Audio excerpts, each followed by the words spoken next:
Kabiyahing Roger, ano yung revenge?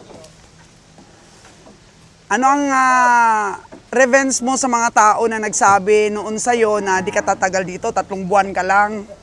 Ang masasabi ko lang sa kanila, salamat ng marami. Dahil ako po'y inyong Challenge? challenge. Dahil napakaganda talagang gumawa na mayroong challenges. Gumalaw. Ganda talaga yung ganyan mga klaseng tao. Yan ang nagpapalakas din ng loob eh. Kung para sa iba ay nagpapahina sa akin yung mga ganyang tao po, sila talagang nagpapalakas ng aking loob. Dahil ako po, pag i-challenge mo, ako itatanggap talaga ng challenge. Kaya nga sa akin ngayon, ang masasabi ko sa tao na yon, salamat. Salamat ng marami. Dahil na-challenge mo ako ngayon, yung challenge mo ay napagtagumpayan ko na. Oh, Dahil kamusta na siya ngayon? hindi lang kami naman 3 months. Kami po ay mag 2 years na. O siya ngayon, yung nag-challenge sa'yo, kamusta na siya ngayon? Hindi ko sasabihin kung kumusta siya. Bahala na siya sa buhay niya. Nakikita mo pa rin siya? Wapo pa rin siya. At saka magandang lalaki talaga ang tao na yon.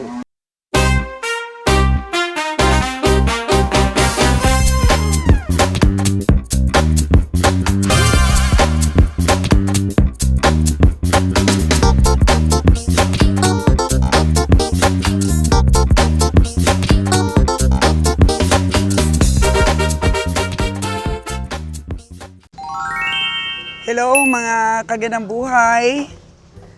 Ito na po ang climax ng pamimili natin this week. Oras na po para mag-loading tayo.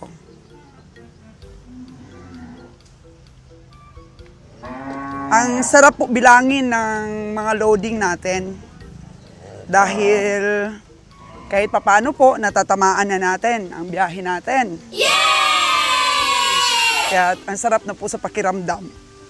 At lahat po yan ay utang natin kay Kabiyahing Roger. Dahil sa walang takot na pinaglabanan niya itong negosyong ito para makamit natin ngayon ang harvesting, sabi niya. Ika ni Kabiyahing Roger, ang sarap ng pakiramdam na napagtagumpayan na niya ang kanyang pinili pong negosyo.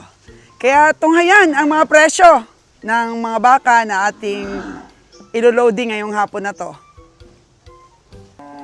Magandang hapon, Kabiyahing Roger! Yes, good afternoon. Good afternoon sa lahat natin dyan mga subscriber no. Subscriber ni Madam Sol, subscriber ni Kabiyahing Roger. Magandang hapon sa inyo. Ito na tayo, loading time ngayon natin. Astig, biyahe ni Roger. Yes, astig tayo dahil dito na, dumating na tayo sa ating inaasahan. So magkano yung puti na yon?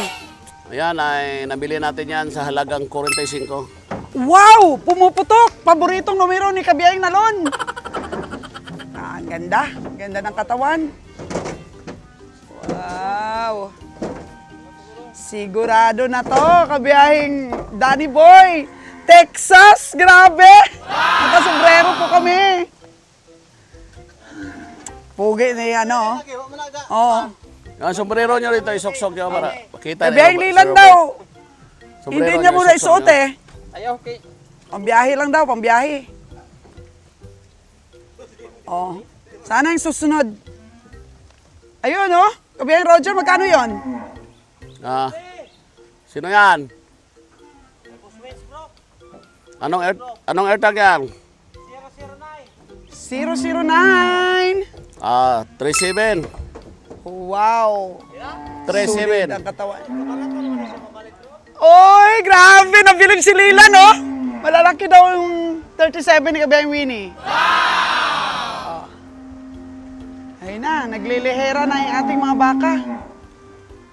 Kabiyahing Roger, nakikita ko talaga sa mga mata mo ngayon na super saya mo na dito sa negosyo mo.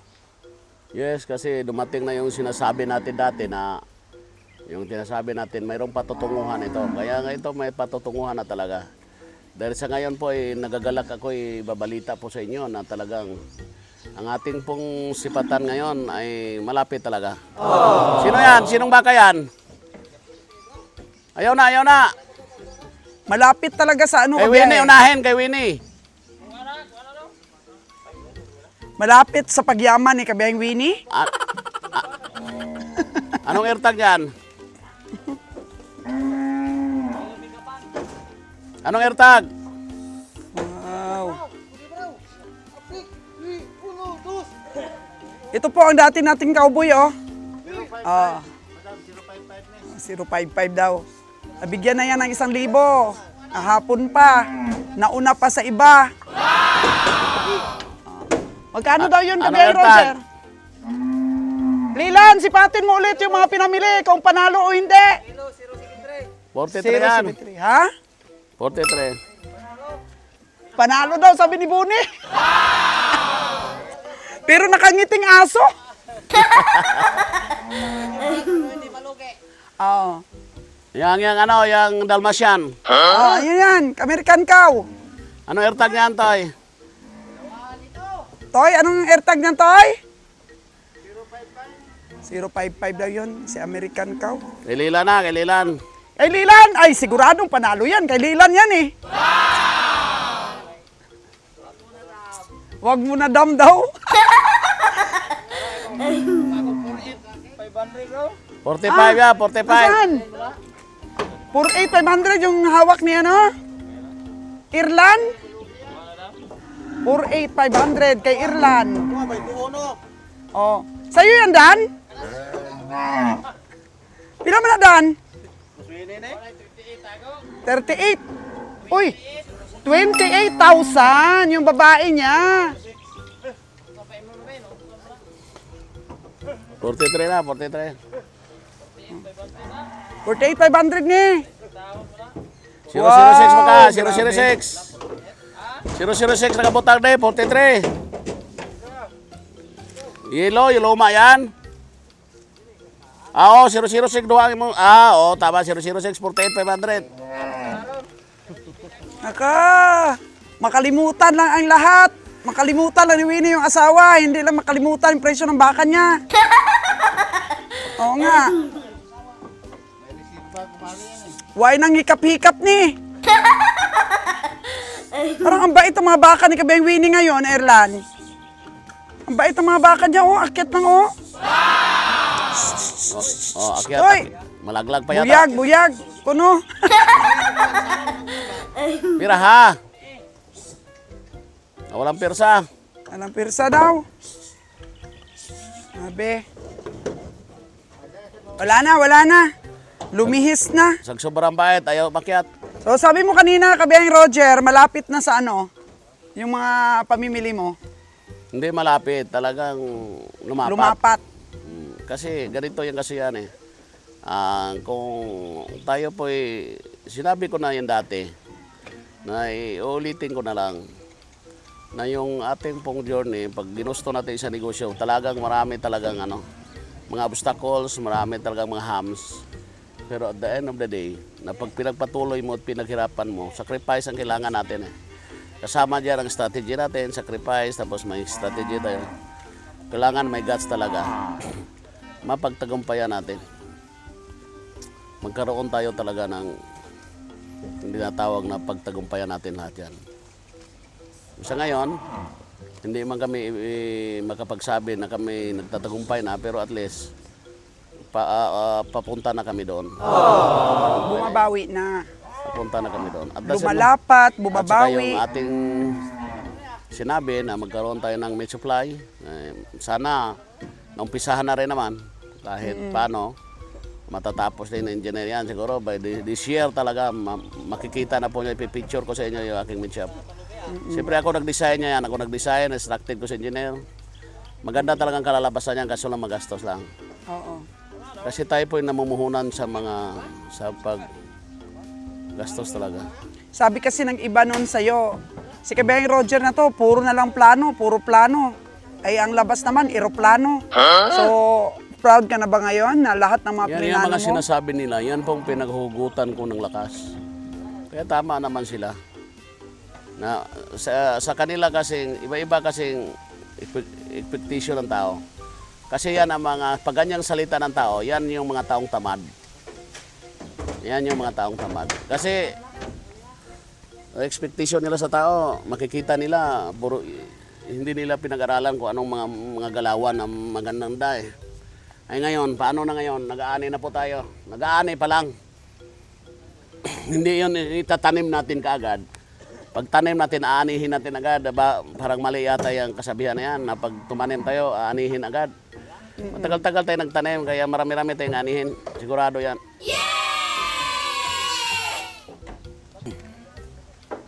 Yan, magkano ba yan yung super cute na babae na yan? 42,700 boss. Ah, oh, yan, 42,700. Kay Nalon ba yan? Konsihal Winnie. Yan yung 42,700 niya. 42,700. Puro matataba.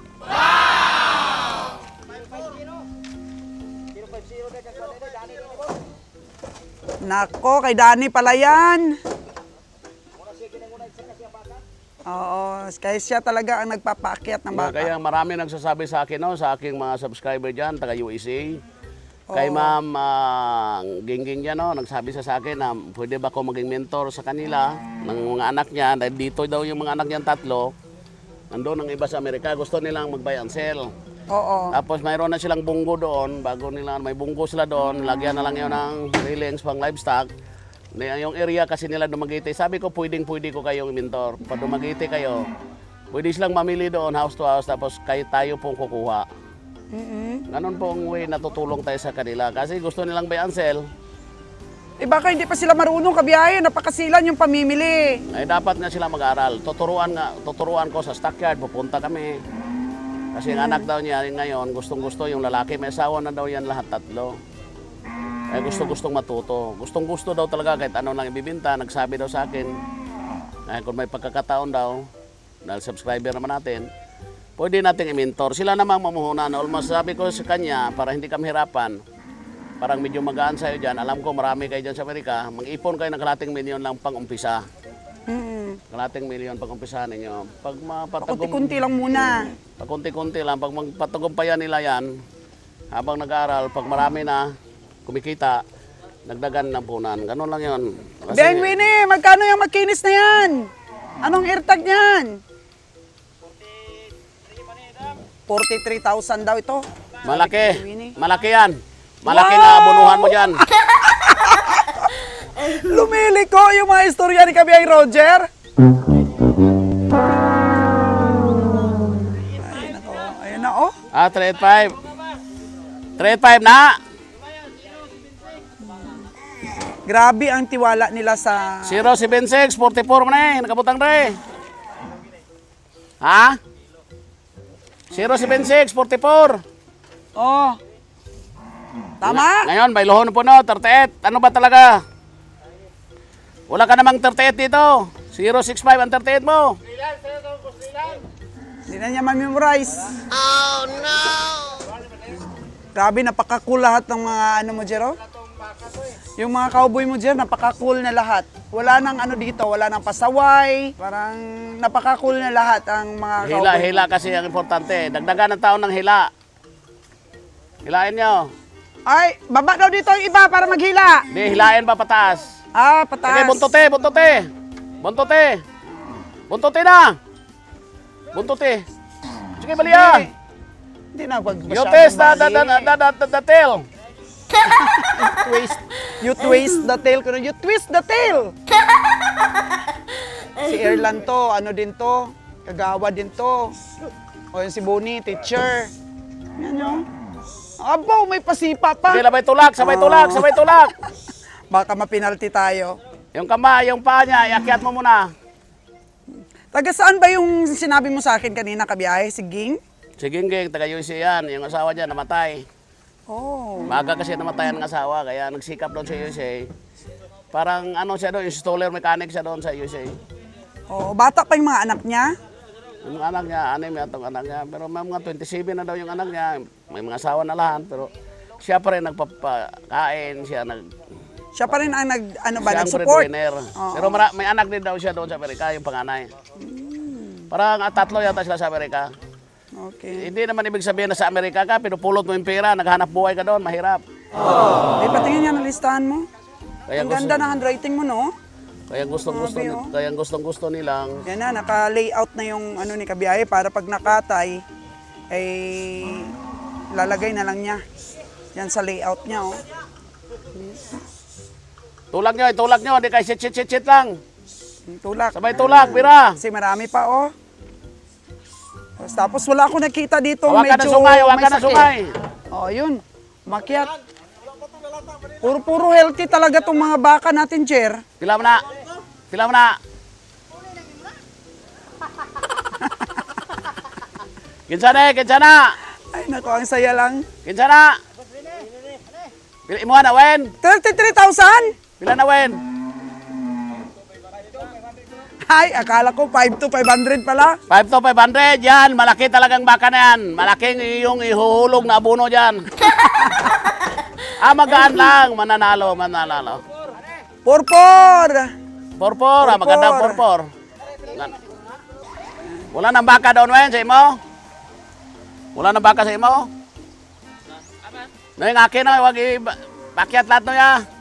Yan. Nakita nyo mga kaganang No, buhay, yung 5'9" lang healthy po yakyat ng na, ating mga baka. Sa ubos no, Medium 5'8" sizes. ko. 5'8". Kabiyay Winnie! Yung mga baka mo medium sizes nanalo. Pero yung kay Kabiyahe pa rin, oh. Namili pa lang na malaki na ano pa rin, natalo yung malaki niya. Oo. So, mas okay talaga yung ganito matataba. Bao, ang liit na baka na yan. Ang haba naman ng tarugo ng baka na yan. Oo. Matataba eh. Medium sizes pero matataba. Ano ang revenge mo, Kabiyang Roger, doon sa mga nagbigay ng termino sa iyo na hindi ka tatagal dito sa pagbabaka mo, nauubusin lang ang pera mo at saka di ka magsasatagumpay? Ano ang sabi? Pakiulit ka sa mga kabihang lini. Ano? Kabiyang Roger, ano yung revenge? Ano ang revenge mo sa mga tao na nagsabi noon sa'yo na di ka tatagal dito, 3 buwan ka lang? Ang masasabi ko lang sa kanila, salamat ng marami. Dahil ako po'y inyong Challenge? challenge. Dahil napakaganda talagang gumawa na mayroong challenges. Gumalaw. Ganda talaga yung ganyan mga klaseng tao. Yan ang nagpapalakas din ng loob eh. Kung para sa iba ay nagpapahina sa akin yung mga ganyang tao po, sila talagang nagpapalakas ng aking loob. Dahil ako po, pag i-challenge mo, ako tatanggap talaga ng challenge. Kaya nga sa akin ngayon, ang masasabi ko sa tao na yon, salamat. Salamat ng marami. Dahil na-challenge mo ako ngayon, yung challenge mo ay napagtagumpayan ko na. Oh, Dahil kamusta na siya ngayon? hindi lang kami naman 3 months. Kami po ay magto 2 years na. O siya ngayon, nung nag-challenge sa'yo, kamusta na siya ngayon? Hindi ko sasabihin kung kumusta siya. Bahala na siya sa buhay niya. Nakikita mo pa rin siya? Gwapo pa rin siya. At saka magandang lalaki talaga ang tao na yon. Oh. Oy, wag iakyat yan, Lon. Ano naman ang mga pinagdaanan mo na napagtagumpayan mo, Kabiyang Roger, sa pag-manage sa mga tao at sa pag-select ng mga tamang tao dito sa negosyo mo? Kasi, number 1 natin diyang iksisilik kasi. Number 1, pagdating sa bisyo, hindi natin yung mahawakan ng ngayon. Kasi hindi natin alam anong ginagawa nila.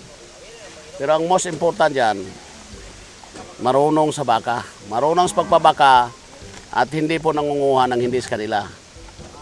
Marunong lang at saka hindi nangunguha ng hindi sa kanila. Pasado na sa akin yan. Tapos alam ko mababait naman itong mga tao natin. Lahat sila mababait. Ayaw ko yung nangunguha ng hindi sa kanila. Yan ang pinakayaw kong ugali. Kaya magaling sa pagbabaka tapos hindi pa nangunguha ng hindi sa kanila, mas magaling. Napakagandang faktor yan. Ano yung pinaka-worst mo na experience na ginawa ng hindi magandang tao sa iyo? Marami naman eh. Sa akin naman, yung expression nila sa akin, first impression nila, suplado daw tayo. Pero parang normal lang yan, parang minamaliit ka. Parang minamaliit ka ng tao. Okay lang sa akin yung mamalitin ako, no problem yan, basta wag lang ako saktan. Okay lang yung mamalitin tayo, basta hindi lang tayo galawin. Hindi tayo, wala problema. Minamaliit tayo, yung pinaka-worst, minamaliit tayo. Tapos yung dinidiscriminate tayo. Parang ayaw tayong papasukin sa isang area na hindi naman nabili ang Pilipinas. Ganon, may mga region kasi, may mga areang ganyan, kaya mahirap yan. Parang gusto nilang sakupin lahat ng lugar na wag ka nang pumunta doon. Parang i-discriminate tayo na hindi tayo nila papasukin sa isang lugar. Pero okay lang naman yan. Once na i-discriminate tayo, pakita natin, hindi tayo ganung mga tao kailangan natin i-discriminar. Dahil tayo po native, Taasan nila ang presyo para wag ka na daw bumalik. okay lang naman yan, ganyan mga strategiya. Hindi naman tatagal yung mga ganyan strategiya. Temporarily lang yan pag ganyan mga strategiya na tataas ang presyo para masulo ang supply. Tingnan nila kung tatagal sila. Yun ang hirap dyan eh, mga Pinoy eh. Dapat magkaisa tayo sa presyo. Magkaisang estilo ba? Magkaisa lahat pag abot sa supply. Pagdating sa pagbebenta, dapat nagkakaisa, hindi po naghihilaan pababa. Yun ang pinagmahirap yung naghihilaan na tayo pababa. Kapwa tayo manegosyante, tapos madamo tayo sa mga idea, huwag natin gagawin yan dahil traditional business po ito. At tayo po hindi naman nananatiling bata. I-introduce natin yung negosyong ito para mayroon pang sumaling lahi, sumaling tao. Generation. Generation by generation. Kasi mahirap na yan pag hindi natin ituturo yung mga ganitong estilo. Buy and sell ng baka, meat supply. Mahirap tamaan. Mahirap na yan pagdating ng oras. Kung wala nang mangbabaka, ilakas pa na natin kumain ng baka. Mahirap yan. Pag wala nang magbabaka, anong kakainin ng baka ng mamayayaman? Wala na. Kaya maganda yung ituro rin natin ito sa pagbibili, sa pagtandya ng mga karne, karkas. Kung ilan yung ikakarne ng baka. Para mas magnegosyo rin sila balang araw. Yung iba dyan, aspiring talaga magnegosyo eh. Maraming tumawag sa akin, gustong-gusto nila magnegosyo ganito. Tsaka nabibilib sila sa mga sipatador natin, Kabiyang Roger. Kasi pinag-introduce ko sa nila. Sabi ko, kahit mayroon ngang parang dinas aire ko na mahirap ito, negosyong ito. Oo. Sinabi ko nga, hindi naman magandang negosyong livestock. Napakahirap, napaka-risky. Sabi nila sa akin, yun po talaga ang first love nila. Eh wala magagawa. Mayroon tao talaga na love na hayop. Yung parang gustong-gustong nakita mga hayop, mag-alaga sila, mag-buy and sell. Kahit sabihin mo pa, kahit anong panghina ng loob sabihin mo, gusto talaga nila. Kaya walang magawa, tuturuan natin sila. Yung karamihan pa mga OFW nandyan sa Canada, nandyan sa Japan, nandyan po sa Amerika. Gusto nilang mag-forgo dito na lang sila, buy and sell. Ay, grabe no? Sabi ko, sige. Ang laki ng sweldo kaya doon. Laki nga ng sweldo, pero malaki kasi ang style of living ng Amerika ngayon tumaas na. Kasi malaki Grabe rin na naman. standard. Hindi ka naman ibig sabihin na sa Amerika ka at nagtatrabaho doon, marami kang pera. Siyempre nagtatrabaho ka para sa pamilya mo dito. Nga magkaroon ka ng pamilya abusador. Oh no! Di pa magkukontento sa binibigay mong pera, talagang ganyan. Gusto na lang manahimik yung si Ma'am Ging. Gusto niyang mag-down for good, pagod na daw siya sa trabaho niya. Kasi ano siya dito, installer mechanic. Pagod. Pagod Pressure na. sa trabaho. Abi, ang laki naman yan. Oh, magkano yan, Kabiyang Winnie? Kay Winnie ba yan? Parang kayong bumili niyan ah. Magkano yan? 4-3 daw yun, 4-3. Tingnan mo ang mga nabili ni Kabiyang Winnie, ang susulid ng katawan. Ito maliit, magkano wen? Oh, kana ko ng 33. Pinindawa ka ba magkano to? Imuhan di ba? Wala. Hindi daw sa kay Kabiyayan, kay Lilan. Si Lilan talaga ang hilig sa babae. Lilan, namatayan ka na ng isang babae. Ito, masulit to. Bumili ka na naman ng dalawa pang babae. Noy, painumin mo ng pes dahil mga baka ko na tira. Yung baka ko bang malalaki diyang sulit, hindi nyo, ang sa akin no, hindi nyo kinuha. Yung mga dalawa dyan, hindi nyo kinuha. Ang kasama nito, malaki. Itong brown akong isa, oh. Oh. Ha? To kung makikita ninyo, matataba itong mga pangtaas. Sino na kay Winnie mo na? Kaya Ilan siguro, makakarga tayo ngayon ng mga 50 jer. Hindi masyadong malalaki eh. Kwenta, si kwenta. Oo. Mga Ilan na medium lantasan? sizes. Oo. Lan sa'yo, Lan? Mga babae, magkano yan, Lan? 93.7 po ang dalawa. Pero ang ganda rin ng katawan, no? Hindi siya payat, hindi payat. Oh, hindi na daw sila bibili ng payat ni boss, kaya namatayan na sila. Magkano yon? Magkano yung namatay na yon? 46,000. Gismi lang ang naging kabintahan. Okay na yung matataba. Kapara pa Tawad mo nun eh. Ha? Madam. 4-5 ang tawad ko doon. Buti na lang, hindi ako nakabili noon. Patay sana. Oh, no! Takot. Tapos dinagdagan lang ni Lila ng 1,000. Namatay. Kaya mahina talaga sa biyahe ang mga babae. Okay lang naman sila pag silti. Yung kasi parang nakakatakot nga mamili doon sa lugar na mahilig talaga magpa-drink ng mga hayop ng sobra. Lon, hindi mo pa nakarga yung sa'yo, Lon? Hindi mo pa nakarga yung sa'yo? Ah, nakarga na. Nakarga na yung kay na Lon. Ibili na itong sanako. Dako. Malala na ron. Tingnan lang kung natin, makarga lahat. May Ako nang maiiwan. ibilin, 8. Wow. Nagpapaubaya si Kabayang Roger. Kapag ganito maraming nabibili, ang kanyang mga sipatador ay natitira talaga yung kay kabiyahe. Kung napagtagumpayan mo na itong pamimili, lumalapat na, may tingin, at saka po na-centralize mo na yung managing about sa mga tao natin, sa katayan, sa biyahe, sa pagkain, sa pag-alaga. Aba, challenging itong meat shop mo, Biang Roger. Wala ang sarili, napakadali lang mag-witch up. Kakatay tayo, bibenta natin. Mana? Magandang presyo. Fresh palagi from the farm. Fresh kong karne. Fresh na fresh, bagong katay. Ano yung advantage mo sa ibang mga taga-katay doon sa lugar natin? Wala, pero pareha lang naman kami ng mga katay. Pagkakaiba lang, siguro sa volume of stock. Kasi kung sa kanila naman, kunti-kunti lang sa atin kasi maramihan. Pag gusto ng customer natin magpakatay, gusto ng order mga part, all part of the cow sa meat, mabigay natin. Halimbawa, pag order sila ng mga tenderloin, may order dyan ng mga may T-bones, yung pang ano yan ng resort, T-bones, pang grills nila, yung pang steak, mayroon tayo. May order ng pang-alagain, mayroon mga pata, balat, intestine, yung mga lahat yan mga pang samang loob.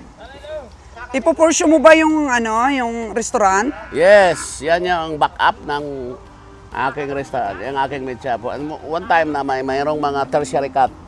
Kasi sa meat shop, mayroon pang mga cut na hindi nabibili. Halimbawa yung ribs dito banda sa likod.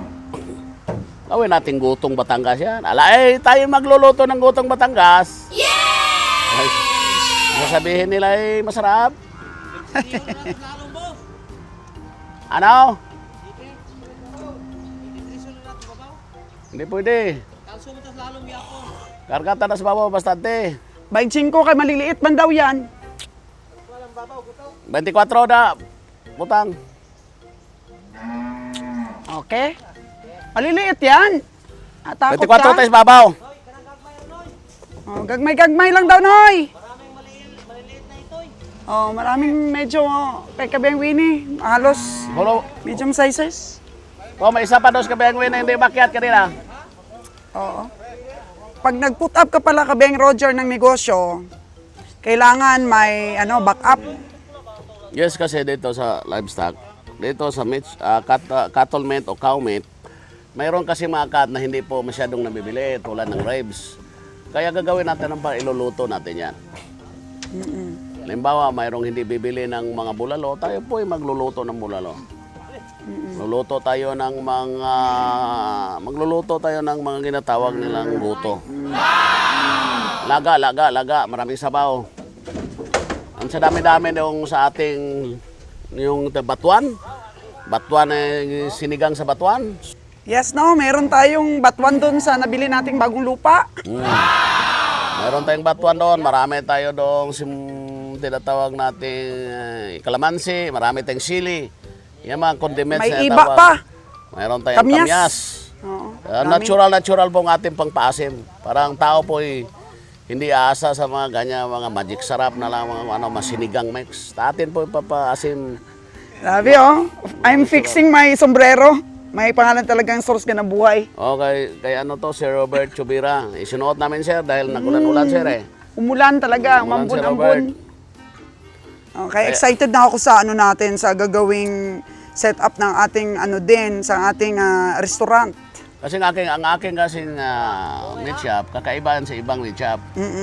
Batoy! Toy! Kasi po, ang meat shop natin, Oo. wala siyang chili. Oo. Nakalapag lang karne, pero mayroon siyang malamig talaga sa loob. Di ba Malamig magastos talaga sa siya. kuryente yan? Bakapan siya ng mga aircon, ng mga galaking aircon. Malamig talaga pilang degrees doon sa loob. Parang chiller na rin. Abaw. Pero ang masarap dyan, mahirap dyan para sa tao. Dahil lahat sila po ay nakapantalon talaga, naka-hairnet. Tapos naka ano Ako, sila. kabiyahe, baka ano yan sa kuryente? Hindi yan, kasi yung aircon naman, pag umpisa lang yan, dumadami. Inverter gamitin natin. Para makikita ng tao, pipili sila sa table natin. Stainless mga table natin. Ay, grabe. Tapos, Grabe. ganon po, ka-expensive ang ating meat shop nakita. Tapos, In-inspired kaya yata ni Sir Jaden Alexander. tapos pagkadating dyan, after na matapos na ating meat shop, babakapan pa natin siya ng storage. Mas magasto kasi ang rep kaysa storage. Yung mga Grabe, freezer. ah. Bakapan natin, install tayo ng maliit na storage. Nakabitin lang doon lahat na karne. Nakalagay lang doon, nakasalansan lang doon. Fresh ang karne. Walang Grabe. Yun, abangan nyo po yun, mga kagandang buhay. So, sabi-sabi lang ngayon. Sinasabi lang ngayon. Pero noon, yung mga sinabi namin, nagkaroon ng katuparan. Sana ito, magkaroon din ng katuparan, Kabiyang Roger, no? Naumpisahan na nga eh. matupad yan. Kaya siyempre, nupisahan ko na. Yun ang gagawin natin dyan. Gagawa tayo ng meat shop na kompleto. Mayroong kamati, mayroon na doong mga panakot lahat, kompleto. Mayroong repolyo, may pichay, lahat na mga panakot sa pagluluto ng karne nandoon sa loob. Malamig doon sa loob, hindi malantang gulay natin sa loob. Halos puno na yung taas, Kabiyang Roger. Ganon na yan, punuin na. Ilan na piraso na? 24 na, 24. O sige, bitawan nyo yung mga baka lahat. Bakapan nyo ng sira. Bitawan yung baka na yan, higikot. Oh, sarado na daw, sarado na ang pinto sa taas.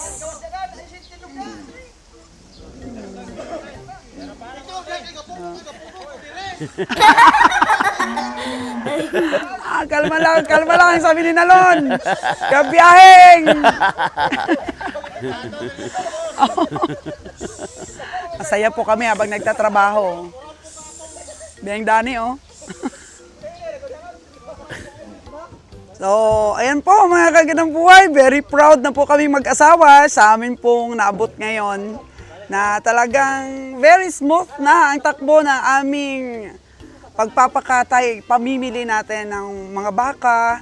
And of course, pangako ng pangako si Kabiyang Roger na mag-vlogs. Hindi naman po madali habang namimili, magba-vlogs pa si Kabiyahe. So ano Kabiyahe? Huwag mo silang paasahin. Di, wala naman. Mabablog tayo. Walang problema yung vlog na yan. Nandiyan lang yan. Bablog tayo. Okay, mga kagandang buhay, more updates po at chika-chika ngayon namin ni Kabiyang Roger at ng mga cowboy dahil puno na po yung sa unahang diker.